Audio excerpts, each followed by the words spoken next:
Now, I want to, so we talked about technology, but then, in this world of technology and AI, it's common loss that, it's the people that, inflict these changes. You can talk about technology and AI as much as you want. If not for the right set of people, so I always find that no matter how much a technology evolves or how much the processes evolve, it's at the end of the day, it's the people that is a differentiator in companies, especially in almost all of the companies. It's the people that make the. So wanted to kind of delve into the talent part of it. So I wanted to understand the challenges in retaining experienced talent, especially like like there is a bloodbath. So during COVID, it was a carnage. Now it's a bloodbath, and I don't know if this is going to, kind of come down, or this is going to be the new normal. Because how I see is with GCCs coming in, the salaries have gone up significantly higher, whereas the gross margins for companies have not gone up that significantly higher to support these things. So the only way we, as services companies have existed is by getting in talent that is, a bargain buy, usually freshers.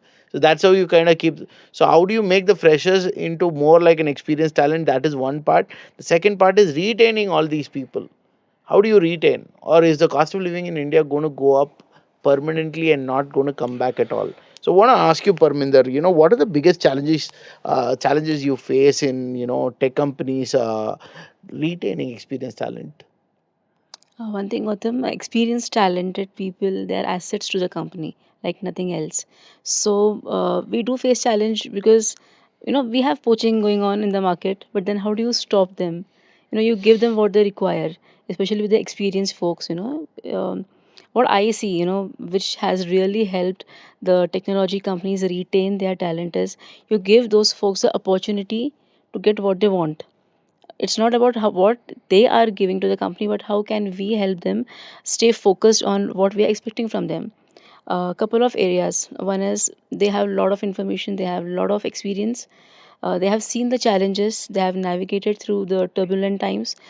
You can learn technology, I mean, when we were learning in colleges, we had C++, C sharp, Java. These days, my kid, when she comes from school, she's like, I have Python program ready with me, do you know this? I'm like, no, I don't know Python. So she's like, okay, this is how it is. And when I give my input, she knows what I'm talking about. Hey, you know that.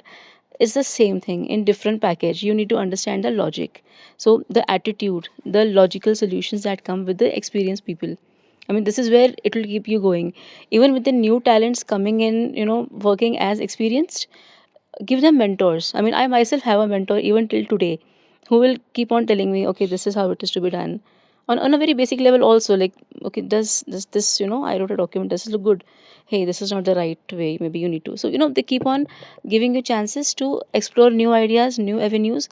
So, this area can be tapped with experienced folks, which you won't get in any book, you won't learn in any university. So, wherever you see experience, try to bring out these aspects from their work.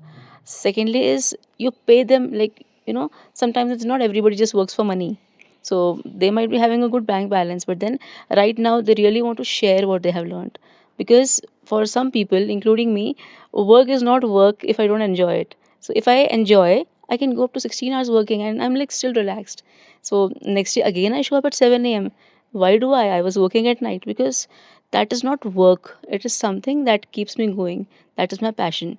So looking for passionate people who have this experience and tap them. You give them as per the market standards, talk to them. If this is what you need, why not? This is a role you want. Maybe they want to see a change. There are people who have been in a single dimension for say 15, 20 years. Now they want to explore some new areas. Like when I shifted, I've worked as a webmaster. This was a word I'm not sure many people have heard in the current generation. I was a webmaster for a company I worked in, the first one. I also worked as a scrum master.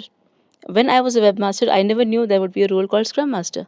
So when I was a scrum master, other scrum masters didn't knew that time, the new ones, and there was something called as a webmaster, unless of course if they read a lot. But then trends are changing, so keeping them up to date. If there is something new coming up, yeah. So sending them for workshops, for trainings, for their upgradations, upskilling them is one huge thing. And yeah, giving them avenues, to speak out where they want to. So I think that will really retain experienced, talented folks. And if there are freshers, I've seen not very experienced but highly talented guys in a team who really get frustrated very easily in this era of instant gratification. Hey, I know so much, but then I'm not getting that space to utilize my experience or my learnings. So I think we need to identify, even in technical companies, we have focus groups who will identify who is doing best work on this area, not just domain but technology. If there is a combination, so why not? So tap such people and encourage them to showcase what they have. So if this happens, I think nobody wants to leave.